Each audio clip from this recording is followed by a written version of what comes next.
High নমস্কার বন্ধু, good morning. আমি চন্দন মল্লিক। তোমরা দেখছো আমার ইউটিউব চ্যানেলে তোমাদের সকলকে স্বাগত। বন্ধুরা, তোমরা কেমন আছো? আশা করছি তোমরা সকলে খুব ভালো আছো, আমিও খুব ভালো আছি। বন্ধুরা, আজকে আমার আলোচ্য টপিক ক্লাস 11-এর পলিটিক্যাল সায়েন্স। ক্লাস 11-এর পলিটিক্যাল সায়েন্সের প্রথম অধ্যায় রাষ্ট্রবিজ্ঞান, বিবর্তন, সংজ্ঞা ও বিষয়বস্তু। এই অধ্যায় থেকে যে সমস্ত সঠিক উত্তরগুলো আলোচনা করছিলাম তার আজকে পার্ট 3। বন্ধুরা, এই কোশ্চেনগুলো আমি নিয়েছি প্রণব কুমার দালাল সম্পাদিত উচ্চ মাধ্যমিক রাষ্ট্রবিজ্ঞান পরিচয় বই থেকে নিয়েছি, তোমাদের সঙ্গে শেয়ার করছি। তো বন্ধুরা, কয়েকটা মিনিটের ব্যাপার, আমি তোমাদের অনুরোধ করবো শেষ পর্যন্ত দেখার জন্য। যদি তোমরা শেষ পর্যন্ত দেখো তাহলে আমি গ্যারান্টি দিচ্ছি তোমাদের টাইমটা নষ্ট হবে না। তোমাদের টাইমের অনেক মূল্য আমি জানি, তোমাদের টাইমটা নষ্ট হবে না। তোমরা যেটুকু দেখবে সেটুকুই শিখতে পারবে। আর বন্ধুরা, এই 35টি কোশ্চেন তোমাদেরকে পুরো মুখস্থ করে দেবো। হ্যাঁ বন্ধুরা, তোমাদের পুরো মুখস্থ করে আনার চেষ্টা করবো। তো বন্ধুরা, আমাকে একটু বিশ্বাস করে তোমরা দেখতে পারো, তোমাদের ভালো লাগবে। বন্ধুরা, আমি চাই পশ্চিমবঙ্গের প্রত্যেকটা ভাই বোনকে সাহায্য করতে, প্রত্যেকটা বন্ধু বান্ধবকে সাহায্য করতে। যদি তোমার ভিডিওটি ভালো লাগে অবশ্যই শেয়ার করে অন্যজনকে দেখার সুযোগ করে দেবে। তো বন্ধুরা, তোমরা অবশ্যই শেষ পর্যন্ত দেখে নেবে এবং শুনে নেবে, তবেই তোমরা বুঝতে পারবে। যদি বুঝতে পারো, ভালো লাগে, কাজে লাগে, অবশ্যই লাইক করে জানাবে, খারাপ লাগলে ডিসলাইক করবে। যদি কিছু উপদেশ দেওয়া থাকে অবশ্যই কমেন্ট বক্সে কমেন্ট করবে, কোনো কিছু বলা থাকলে অবশ্যই কমেন্ট বক্সে কমেন্ট করবে। তো চলো শুরু করছি, দেখে নাও আজকে পার্ট 3 35টি মোস্ট ইম্পর্টেন্ট কোশ্চেন। বন্ধুরা, আজকে আমাদের পার্ট 3। আজকে আমরা আলোচনা করবো 71 থেকে 106 পর্যন্ত। এর আগের কোশ্চেনগুলো দেখার জন্য আমি ডিসক্রিপশন বক্সের লিঙ্ক দিয়ে দিচ্ছি, তোমরা সেখান থেকে আগের পার্টটি দেখে নিতে পারো। তো আজকে আমাদের প্রথম কোশ্চেন, 71 কোশ্চেন, ভালো করে শোনো। একজন প্রাচীন ভারতীয় রাষ্ট্রবিজ্ঞানীর নাম। একজন প্রাচীন ভারতীয় রাষ্ট্রবিজ্ঞানী কৌটিল্য। একজন প্রাচীন ভারতীয় রাষ্ট্রবিজ্ঞানী কৌটিল্য। একজন প্রাচীন ভারতীয় রাষ্ট্রবিজ্ঞানী কৌটিল্য। মুখস্থ হয়েছে? একজন প্রাচীন ভারতীয় রাষ্ট্রবিজ্ঞানী কৌটিল্য। 72 কোশ্চেন। একজন মধ্যযুগীয় রাষ্ট্রচিন্তাবিদের নাম অগাস্টাইন। একজন মধ্যযুগীয় রাষ্ট্রচিন্তাবিদের নাম অগাস্টাইন। একজন মধ্যযুগীয় রাষ্ট্রচিন্তাবিদের নাম অগাস্টাইন। একজন মধ্যযুগীয় রাষ্ট্রচিন্তাবিদের নাম অগাস্টাইন। একজন মধ্যযুগীয় রাষ্ট্রচিন্তাবিদের নাম অগাস্টাইন। পরে কোশ্চেন, 73 কোশ্চেন। একজন প্রাচীন রোমান রাষ্ট্রচিন্তাবিদের নাম। একজন প্রাচীন রোমান রাষ্ট্রচিন্তাবিদের নাম পলিবিয়াস। পলিবিয়াস একজন প্রাচীন রোমান রাষ্ট্রচিন্তাবিদ। পলিবিয়াস একজন প্রাচীন রোমান রাষ্ট্রচিন্তাবিদ। পলিবিয়াস একজন প্রাচীন রোমান রাষ্ট্রচিন্তাবিদ। 74 কোশ্চেন। রাষ্ট্রচিন্তার প্রথম প্রকাশ ঘটে প্রাচীন গ্রিসে। রাষ্ট্রচিন্তার প্রথম প্রকাশ ঘটে প্রাচীন গ্রিসে। প্রাচীন গ্রিসে রাষ্ট্রচিন্তার প্রথম প্রকাশ ঘটে। প্রাচীন গ্রিসে রাষ্ট্রচিন্তার প্রথম প্রকাশ ঘটে। প্রাচীন গ্রিসে রাষ্ট্রচিন্তার প্রথম প্রকাশ ঘটে। 75 কোশ্চেন, ভালো করে শোনো। কোশ্চেনটি আছে, ধর্মনিরপেক্ষ রাষ্ট্রের ধারণাটি প্রথম আত্মপ্রকাশ করে মধ্যযুগের শেষ পর্বে। ধর্মনিরপেক্ষ রাষ্ট্রের ধারণাটি প্রথম আত্মপ্রকাশ করে মধ্যযুগের শেষ পর্বে। ধর্মনিরপেক্ষ রাষ্ট্রের ধারণাটি প্রথম আত্মপ্রকাশ করে মধ্যযুগের শেষ পর্বে। মধ্যযুগের শেষ পর্বে ধর্মনিরপেক্ষ রাষ্ট্রের ধারণাটি প্রথম আত্মপ্রকাশ করে। মধ্যযুগের শেষ পর্বে ধর্মনিরপেক্ষ রাষ্ট্রের ধারণাটি প্রথম আত্মপ্রকাশ করে।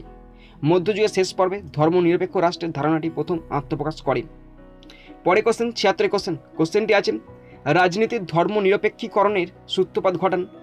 রাজনীতির ধর্মনিরপেক্ষীকরণের সূত্রপাত ঘটান পদুয়ার মার্সিলিও। রাজনীতির ধর্মনিরপেক্ষীকরণের সূত্রপাত ঘটান পদুয়ার মার্সিলিও। রাজনীতির ধর্মনিরপেক্ষীকরণের সূত্রপাত ঘটান পদুয়ার মার্সিলিও। রাজনীতির ধর্মনিরপেক্ষীকরণের সূত্রপাত ঘটান পদুয়ার মার্সিলিও। রাজনীতির ধর্মনিরপেক্ষীকরণের সূত্রপাত ঘটান পদুয়ার মার্সিলিও। বন্ধুরা দেখো আমাদের পরে কোশ্চেন, 77 কোশ্চেন। রাজনীতিকে অর্থনীতির ঘনীভূত প্রকাশ বলেছেন লেনিন। লেনিন রাজনীতিকে অর্থনীতির ঘনীভূত প্রকাশ বলেছেন। রাজনীতিকে অর্থনীতির ঘনীভূত প্রকাশ বলেছেন লেনিন। রাজনীতিকে অর্থনীতির ঘনীভূত প্রকাশ বলেছেন লেনিন। রাজনীতিকে অর্থনীতির ঘনীভূত প্রকাশ বলেছেন লেনিন। পরে কোশ্চেন, 78 কোশ্চেন। কোশ্চেনটি আছে, রাজনীতির বিজ্ঞানসম্মত আলোচনার পথিকৃৎ হিসাবে স্বীকৃত হবস। রাজনীতির বিজ্ঞানসম্মত আলোচনার পথিকৃৎ হিসাবে স্বীকৃত হবস। রাজনীতির বিজ্ঞানসম্মত আলোচনার পথিকৃৎ হিসাবে স্বীকৃত হবস। রাজনীতির বিজ্ঞানসম্মত আলোচনার পথিকৃৎ হিসাবে স্বীকৃত হবস। পরে কোশ্চেন, 79 কোশ্চেন। কোশ্চেনটি বলা আছে, আধুনিক রাষ্ট্রচিন্তার জনক হিসাবে স্বীকৃত ম্যাকিয়াভেলি। আধুনিক রাষ্ট্রচিন্তার জনক হিসাবে স্বীকৃত ম্যাকিয়াভেলি। ম্যাকিয়াভেলি আধুনিক রাষ্ট্রচিন্তার জনক হিসাবে স্বীকৃত। ম্যাকিয়াভেলি আধুনিক রাষ্ট্রচিন্তার জনক হিসাবে স্বীকৃত। ম্যাকিয়াভেলি আধুনিক রাষ্ট্রচিন্তার জনক হিসাবে স্বীকৃত। পরের কোশ্চেন, 80 কোশ্চেন। কোশ্চেনটি আছে, সর্বাধিক মানুষের সর্বাধিক হিতসাধন তত্ত্বটির প্রচারক হলেন বেনথাম।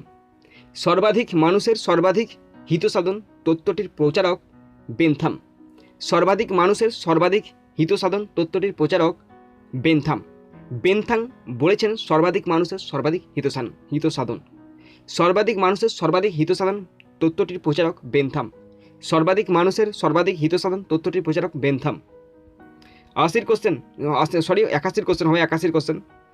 বেনথামের উপযোগিতাবাদকে সংশোধন করেন জে.এস. মিল। বেনথামের উপযোগিতাবাদকে সংশোধন করেন জে.এস. মিল। বেনথামের উপযোগিতাবাদকে সংশোধন করেন জে.এস. মিল। বেনথামের উপযোগিতাবাদকে সংশোধন করেন জে.এস. মিল।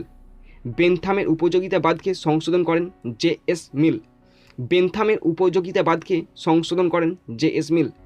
বেনথামের উপযোগিতাবাদকে সংশোধন করেন জে.এস. মিল। পরে কোশ্চেন 82 কোশ্চেন। রাষ্ট্রবিজ্ঞান হলো রাষ্ট্রের অতীত, বর্তমান ও ভবিষ্যৎ সম্পর্কে পাঠ, উক্তিটি করেন গেটেল। রাষ্ট্রবিজ্ঞান হলো রাষ্ট্রের অতীত, বর্তমান ও ভবিষ্যৎ সম্পর্কে পাঠ, উক্তিটি করেন গেটেল। রাষ্ট্রবিজ্ঞান হলো রাষ্ট্রের অতীত, বর্তমান ও ভবিষ্যৎ সম্পর্কে পাঠ, উক্তিটি করেন গেটেল। রাষ্ট্রবিজ্ঞান হলো রাষ্ট্রের অতীত, বর্তমান ও ভবিষ্যৎ সম্পর্কে পাঠ, উক্তিটি করেন গেটেল। রাষ্ট্রবিজ্ঞান হলো রাষ্ট্রের অতীত, বর্তমান ও ভবিষ্যৎ সম্পর্কে পাঠ, উক্তিটি করেন গেটেল। 83 কোশ্চেন। প্যারিসে আন্তর্জাতিক রাষ্ট্রবিজ্ঞান সম্মেলন অনুষ্ঠিত হয় 1984 সালে। প্যারিসে আন্তর্জাতিক রাষ্ট্রবিজ্ঞান সম্মেলন অনুষ্ঠিত হয় 1948 সালে। আমি কি 84 সাল বললাম? তার ভুল বললাম। প্যারিসে আন্তর্জাতিক রাষ্ট্রবিজ্ঞান সম্মেলন অনুষ্ঠিত হয় 1948 সালে।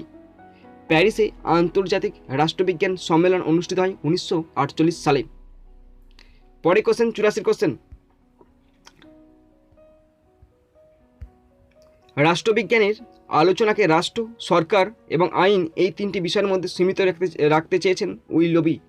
রাষ্ট্রবিজ্ঞানের আলোচনাকে রাষ্ট্র, সরকার এবং আইন এই তিনটি বিষয়ের মধ্যে সীমিত রাখতে চেয়েছেন উইলবি। রাষ্ট্রবিজ্ঞানের আলোচনাকে রাষ্ট্র, সরকার এবং আইন এই তিনটি বিষয়ের মধ্যে সীমিত রাখতে চেয়েছেন উইলবি। রাষ্ট্রবিজ্ঞানের আলোচনাকে রাষ্ট্র, সরকার এবং আইন এই তিনটি বিষয়ের মধ্যে সীমিত রাখতে চেয়েছেন উইলবি। রাষ্ট্রবিজ্ঞানের আলোচনাকে রাষ্ট্র, সরকার এবং আইন এই তিনটি বিষয়ের মধ্যে সীমিত রাখতে চেয়েছেন উইলবি। পরে কোশ্চেন 85 কোশ্চেন। আইনগত সার্বভৌমিকতার জনক হলেন হবস। আইনগত সার্বভৌমিকতার জনক হলেন হবস। আইনগত সার্বভৌমিকতাবাদের জনক হলেন হবস। আইনগত সার্বভৌমিকতার জনক হলেন হবস। পরের কোশ্চেন 86 কোশ্চেন। রাজনৈতিক সার্বভৌমিকতার জন্মদাতা হলেন লক। রাজনৈতিক সার্বভৌমিকতার জন্মদাতা হলেন লক। আগেরটা ছিল আইনগত সার্বভৌমিকতার জনক হবস, এবার হচ্ছে রাজনৈতিক সার্বভৌমিকতার জনক লক। পরেরটা আছে 87 কোশ্চেনটা। জনগণের সার্বভৌমিকতার জনক রুসো। জনগণের সার্বভৌমিকতাবাদের জনক রুসো। জনগণের সার্বভৌমিকতার জনক রুসো। জনগণের সার্বভৌমিকতার জনক রুসো। পরে কোশ্চেন 88 কোশ্চেন। সাধারণের ইচ্ছা তত্ত্বটির জনক রুসো। সাধারণের ইচ্ছা এই তত্ত্বটির জনক রুসো। সাধারণের ইচ্ছা এই তত্ত্বটির জনক রুসো। সাধারণের ইচ্ছা এই তত্ত্বটির জনক রুসো। 89 কোশ্চেন। রাজনীতির আলোচনায় অভিজ্ঞতাবাদী পদ্ধতি অনুসরণ করেছেন লক। রাজনীতির আলোচনায় অভিজ্ঞতাবাদী পদ্ধতি অনুসরণ করেছিলেন লক। রাজনীতির আলোচনায় অভিজ্ঞতাবাদী পদ্ধতি অনুসরণ করেছেন লক। রাজনীতির আলোচনায় অভিজ্ঞতাবাদী পদ্ধতি অনুসরণ করেছিলেন লক। রাজনীতির আলোচনায় অভিজ্ঞতাবাদী পদ্ধতি অনুসরণ করেছিলেন লক। রাজনীতির আলোচনায় অভিজ্ঞতাবাদী পদ্ধতি অনুসরণ করেছিলেন লক। পরে কোশ্চেন 90 কোশ্চেন। আচরণবাদকে একটি তাত্ত্বিক বিপ্লব হিসেবে চিহ্নিত করেছেন ডেভিড ইস্টন। আচরণবাদকে একটি তাত্ত্বিক বিপ্লব হিসেবে চিহ্নিত করেছেন ডেভিড ইস্টন। ডেভিড ইস্টন আচরণবাদকে একটি তাত্ত্বিক বিপ্লব হিসেবে চিহ্নিত করেছেন। ডেভিড ইস্টন আচরণবাদকে ডেভিড ইস্টন আচরণবাদকে একটি তাত্ত্বিক বিপ্লব হিসেবে চিহ্নিত করেছেন। ডেভিড ইস্টন আচরণবাদকে একটি তাত্ত্বিক বিপ্লব হিসেবে চিহ্নিত করেছেন। 91 কোশ্চেন। আচরণবাদকে একটি প্রতিবাদ আন্দোলনের হিসাবে চিহ্নিত করেছেন রবার্ট ডাল। আচরণবাদকে একটি প্রতিবাদ আন্দোলন হিসাবে চিহ্নিত করেছেন রবার্ট ডাল। রবার্ট ডাল আচরণবাদকে একটি প্রতিবাদ আন্দোলন হিসাবে চিহ্নিত করেছেন। রবার্ট ডাল আচরণবাদকে একটি প্রতিবাদ আন্দোলন হিসাবে চিহ্নিত করেছেন। পরের question 92 question. Personal is political উক্তিটি করেন Kate Millett. Personal is political উক্তিটি করেন Kate Millett. Personal is political উক্তিটি করেন কেট মিলেট। 93 কোশ্চেন। রাষ্ট্রবিজ্ঞান হলো একটি গতিশীল বিজ্ঞান। রাষ্ট্রবিজ্ঞান হলো একটি গতিশীল বিজ্ঞান। রাষ্ট্রবিজ্ঞান হলো একটি গতিশীল বিজ্ঞান। রাষ্ট্রবিজ্ঞান হলো একটি গতিশীল বিজ্ঞান। 94 কোশ্চেন, রাষ্ট্রবিজ্ঞানকে নীতিশাস্ত্র থেকে আলাদা করেছেন ম্যাকিয়াভেলি। রাষ্ট্রবিজ্ঞানকে নীতিশাস্ত্র থেকে আলাদা করেছেন ম্যাকিয়াভেলি। রাষ্ট্রবিজ্ঞানকে নীতিশাস্ত্র থেকে আলাদা করেছেন ম্যাকিয়াভেলি। রাষ্ট্রবিজ্ঞানকে নীতিশাস্ত্র থেকে আলাদা করেছেন ম্যাকিয়াভেলি। 95 কোশ্চেন, শ্রেণী সংগ্রাম ধারণাটির সঙ্গে যুক্ত মার্কস। শ্রেণী সংগ্রাম ধারণাটির সঙ্গে যুক্ত মার্কস। শ্রেণী সংগ্রাম ধারণাটির সঙ্গে যুক্ত মার্কস। শ্রেণী সংগ্রাম ধারণাটির সঙ্গে যুক্ত মার্কস। 96 কোশ্চেন, উদারনীতিবাদের আদি প্রবক্তা লক। উদারনীতিবাদের আদি প্রবক্তা লক। উদারনীতিবাদের আদি প্রবক্তা লক। উদারনীতিবাদের আদি প্রবক্তা লক। উদারনীতিবাদের আদি প্রবক্তা লক। উদারনীতিবাদের আদি প্রবক্তা লক। 97 কোশ্চেন, রাষ্ট্রচিন্তার সূত্রপাত ঘটে প্রাচীন গ্রীসে। রাষ্ট্রচিন্তার সূত্রপাত ঘটে প্রাচীন গ্রীসে। রাষ্ট্রচিন্তার সূত্রপাত ঘটে প্রাচীন গ্রীসে। রাষ্ট্রচিন্তার সূত্রপাত ঘটে প্রাচীন গ্রীসে। রাষ্ট্রচিন্তার সূত্রপাত ঘটে প্রাচীন গ্রীসে। রাষ্ট্রচিন্তার সূত্রপাত ঘটে প্রাচীন গ্রীসে। 98 কোশ্চেন, সর্বাপেক্ষা কম শক্তিশালী রাষ্ট্রতত্ত্বের প্রবক্তা হলেন রবার্ট নোজিক। সর্বাপেক্ষা কম শক্তিশালী রাষ্ট্রতত্ত্বের প্রবক্তা হলেন রবার্ট নোজিক। সর্বাপেক্ষা কম শক্তিশালী রাষ্ট্রতত্ত্বের প্রবক্তা হলেন রবার্ট নোজিক। সর্বাপেক্ষা কম শক্তিশালী রাষ্ট্রতত্ত্বের প্রবক্তা হলেন রবার্ট নোজিক। 99 কোশ্চেন, রাষ্ট্রবিজ্ঞানের রাষ্ট্র নিরপেক্ষ সংজ্ঞা দিয়েছেন ডেভিড স্টোন। রাষ্ট্রবিজ্ঞানের রাষ্ট্র নিরপেক্ষ সংজ্ঞা দিয়েছেন ডেভিড স্টোন। রাষ্ট্রবিজ্ঞানের রাষ্ট্র নিরপেক্ষ সংজ্ঞা দিয়েছেন ডেভিড স্টোন। রাষ্ট্রবিজ্ঞানের রাষ্ট্র নিরপেক্ষ সংজ্ঞা দিয়েছেন ডেভিড স্টোন। রাষ্ট্রবিজ্ঞানের রাষ্ট্র নিরপেক্ষ সংজ্ঞা দিয়েছেন ডেভিড স্টোন। পরের কোশ্চেন, 100 কোশ্চেন, রাষ্ট্রবিজ্ঞান কেবল রাষ্ট্রকে নিয়ে আলোচনা করে এই মতবাদের সমর্থক সাবেকি রাষ্ট্রচিন্তাবিদরা। রাষ্ট্রবিজ্ঞান কেবল রাষ্ট্রকে নিয়ে আলোচনা করে এই মতবাদের সমর্থক সাবেকি রাষ্ট্রচিন্তাবিদরা।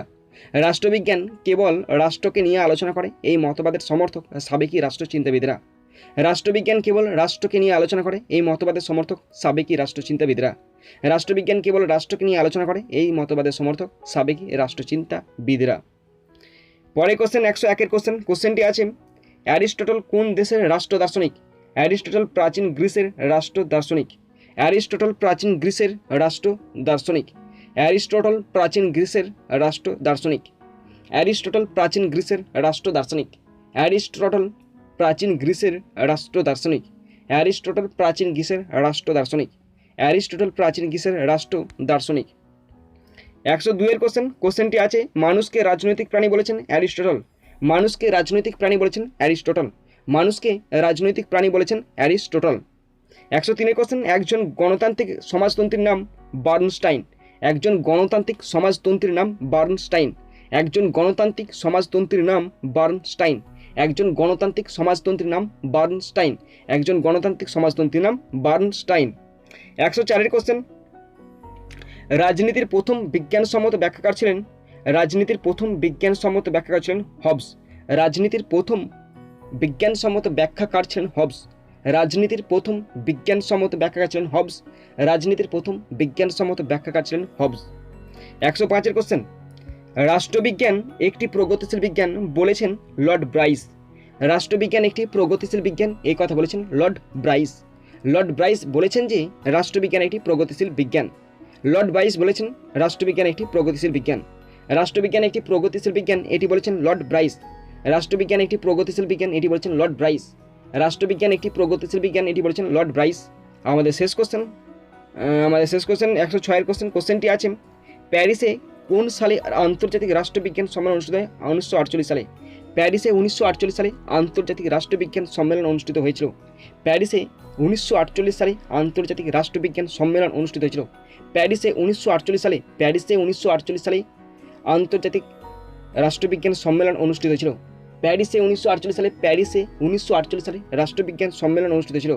প্যারিসে 1948 সালে রাষ্ট্রবিজ্ঞান সম্মেলন অনুষ্ঠিত ছিল। প্যারিসে 1948 সালে রাষ্ট্রবিজ্ঞান সম্মেলন অনুষ্ঠিত ছিল।